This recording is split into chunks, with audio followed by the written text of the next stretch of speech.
England के खिलाफ टी20 series का परिणाम करने के बाद अब बारी 50 ओवर फॉर्मेट की यानी कि वनडे क्रिकेट की है। 6 फरवरी से 3 मैचों की वनडे सीरीज का आगाज होगा और ये सीरीज न सिर्फ टीम इंडिया के लिए बल्कि इंग्लैंड के लिए भी चैंपियंस ट्रॉफी की तैयारियों का आखिरी मौका होने वाली है। चैंपियंस ट्रॉफी की शुरुआत 19 फरवरी से होगी और चैंपियंस ट्रॉफी में इन दोनों टीमों को जीत का फेवरेट माना जा रहा है। पहला मुकाबला वनडे सीरीज का पहला मुकाबला नागपुर के विदर्भ क्रिकेट एसोसिएशन मैदान पर होने वाला है। इस वीडियो में हम बात करेंगे कि इस मैच के लिए नागपुर की पिच रिपोर्ट कैसी होगी, क्या वहां पर तेज गेंदबाजों का बोलबाला होगा या फिर स्पिनर्स हावी होते हुए नजर आएंगे। बात करेंगे हेड टू हेड रिकॉर्ड की, साथ ही नजर डालेंगे दोनों टीमों की पॉसिबल प्लेइंग 11 पर भी। चलिए इस वीडियो की शुरुआत करते हैं नागपुर की पिच रिपोर्ट के साथ। भारत और इंग्लैंड के बीच वनडे सीरीज का पहला मुकाबला नागपुर के विदर्भ क्रिकेट एसोसिएशन मैदान पर खेला जाएगा। इस मुकाबले के लिए नागपुर की पिच रिपोर्ट पर नजर डालें।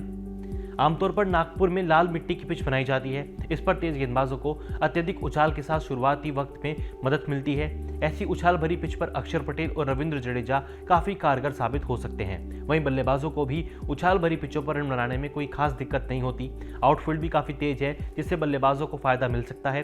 फिर जैसे जैसे मुकाबला आगे बढ़ेगा पिच स्लो हो जाएगी, फिर स्पिनर्स और स्लो गेंदबाजों के लिए मदद बढ़ जाती है। यानी कि इस मैदान पर बल्लेबाजों के अलावा गेंदबाजों को भी भरपूर फायदा मिलने वाला है। पिच थोड़ी स्लो हो सकती है जैसे मैच आगे बढ़ेगा, यानी कि स्पिनर्स का बोलबाला रहेगा। लेकिन फिर भी नागपुर के विदर्भ क्रिकेट एसोसिएशन के अगर टॉप 5 लीडिंग विकेट टेकर्स की बात करें, नागपुर में सर्वाधिक ओडीआई विकेट लेने वाले टॉप 5 खिलाड़ियों की बात करें तो नंबर 1 पर ऑस्ट्रेलिया के पूर्व तेज गेंदबाज मिचेल जॉनसन आते हैं जिन्होंने 3 वनडे मैचों में 9 विकेट लिए। नंबर 2 पर भारतीय स्पिनर रविंद्र जडेजा आते हैं, 4 मैचों में 6 विकेट। फिर 3 पर डेलिस चेन साउथ अफ्रीका के पूर्व तेज गेंदबाज, 1 मैच में 5 विकेट। फिर पूर्व भारतीय off spinner Harbhajan Singh 3 one day के लिए 5 विकेट लिए। और फिर कनाडा के बालाजी राव जो कि एक लेग ब्रेक गुगली स्पिनर थे, 1 मैच में उनके खाते में 4 विकेट दर्ज हैं। यानी कि टॉप 5 में 3 स्पिनर्स का नाम है और 2 तेज गेंदबाजों का नाम है। टॉप 5 में 3 स्पिनर, 2 तेज गेंदबाज, यानी कि स्पिनर्स को यहाँ पर फायदा मिलने वाला है। टीम इंडिया की प्लेइंग 11 में भी आप स्पिनर्स की भरमार देख सकते हैं। प्लेइंग 11 पर नजर डालते हैं। नागपुर के लिए टीम इंडिया की पॉसिबल प्लेइंग 11 की बात करें,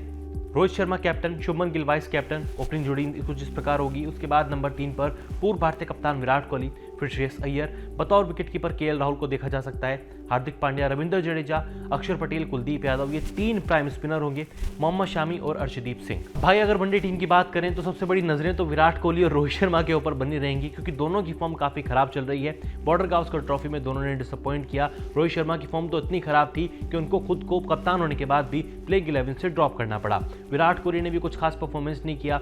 ऑस्ट्रेलिया दौरे से आने के बाद दोनों ने एक रणजी मैच खेला, वहां पर भी फ्लॉप रहे। यानी कि इन दोनों के ऊपर नजरें बनी रहेंगी। नजरें इसलिए भी रहेंगी क्योंकि एक तो आइकन प्लेयर है, ऊपर से चैंपियंस ट्रॉफी सर पे खड़ी है।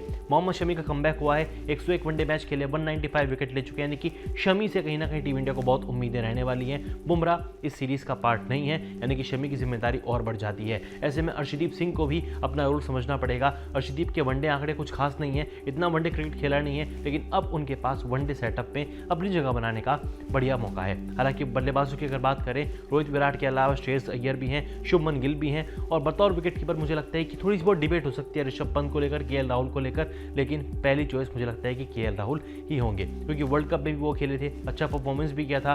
केएल राहुल नो डाउट इस सीरीज के लिए पहली चॉइस विकेटकीपर की चॉइस होने वाले हैं। स्पिनर्स में आपके पास जड्डू होंगे, अक्षर पटेल होंगे, कुलदीप यादव कमबैक कर रहे हैं, यानी कि टीम इंडिया का स्पिन डिपार्टमेंट भी काफी मजबूत नजर आता है। इंग्लैंड की पॉसिबल प्लेइंग 11 पर नजर डालें। इंग्लैंड की टीम टी20 सीरीज हार गई थी, ऐसे में वनडे सीरीज में टीम को काफी उम्मीदें होंगी। फिल सॉल्ट बेंडगेट ओपनिंग करते हुए नजर आ सकते हैं। उसके बाद captain Jos Buttler, Joe Root, Liam Livingstone, Harry Brook, Adil Rashid, Jofra Archer, Saqib Mahmood, Jamie Overton और मार्क वुड। इंग्लैंड की टीम भी काफी संतुलित नजर आती है, स्पेशली जॉ रूट की कमबैक के बाद से टीम की बल्लेबाजी लाइनअप काफी स्ट्रांग हुई है। इस टीम में फिल सॉल्ट भी हैं, बेन डकेट भी, जो कि तूफानी बल्लेबाजी के लिए जाने जाते हैं। हालांकि टी20 सीरीज में दोनों कुछ खास परफॉर्मेंस नहीं कर पाए थे। जॉस बटलर ने स्टार्टिंग के मैचेस में अच्छा परफॉर्मेंस किया, बाद में उनकी कप्तानी का प्रेशर उनकी बल्लेबाजी पर नजर आया, कुछ खास पारियां वो नहीं खेल पाए। Harry Brook, Liam Livingstone form में नहीं है, यानी कि सारा दारोमदार अब गेंदबाजों के ऊपर आ जाता है जो रूट के अलावा। गेंदबाजों की बात करें तो आदिल रशीद कुछ खास फॉर्म में नहीं है, जोफ्रा आर्चर उनकी बहुत पिटाई हुई है, मार्क वुड, जेमी ओवर्टन इकलौते से गेंदबाज थे जिनके खाते में विकेट देखने को मिले थे। लेकिन ये नया फॉर्मेट है, नई चुनौतियां हैं। इंग्लैंड को चैंपियंस ट्रॉफी के लिए ग्रुप बी का हिस्सा बनाया गया जो कि ऑलरेडी ग्रुप ऑफ डेथ भी है क्योंकि उसमें साउथ अफ्रीका भी है, ऑस्ट्रेलिया भी है और अफगानिस्तान भी है। यानी कि इंग्लैंड के लिए 3 मैच काफी इंपॉर्टेंट होने वाले हैं। लाइव स्ट्रीमिंग की बात करें तो इस सीरीज़ की पूरे टेलीकास्ट इस सीरीज़ का स्टार स्पोर्ट्स नेटवर्क पर देखने को मिलेगा। आप अलग अलग भाषा में, हिंदी, इंग्लिश, तमिल में इस सीरीज़ का लुत्फ उठा सकते हैं। OTT प्लेटफॉर्म पर आप ये सीरीज़ डिज्नी प्लस हॉटस्टार पर देख सकते हैं। मोबाइल पर आप फ्री में भी बिना कोई पैसा खर्च किए ये सीरीज़ देख सकते हैं। लेकिन अगर आपने न्यूज़ नेशन स्पोर्ट्स को सब्सक्राइब किया है तो टेंशन की बात ही नहीं है, पल पल की अपडेट आपको सबसे पहले हमारे प्लेटफॉर्म पे मिलेगी। पिच रिपोर्ट में हमने जो बात की है, यहाँ पर तेज़ गेंदबाजों को स्टार्टिंग में मदद मिलेगी, लेकिन जैसे जैसे मैच आगे बढ़ेगा स्पिनर्स हावी हो जाएंगे, यानी कि नागपुर में स्पिनर्स का बोलबाला देखने को मिल सकता है। अब आपको क्या लगता है, नागपुर ODI में किसकी जीत होगी? क्या टीम इंडिया जीत के साथ शुभारंभ करेगी या फिर इंग्लैंड पलटवार करेगा? कमेंट जरूर करें।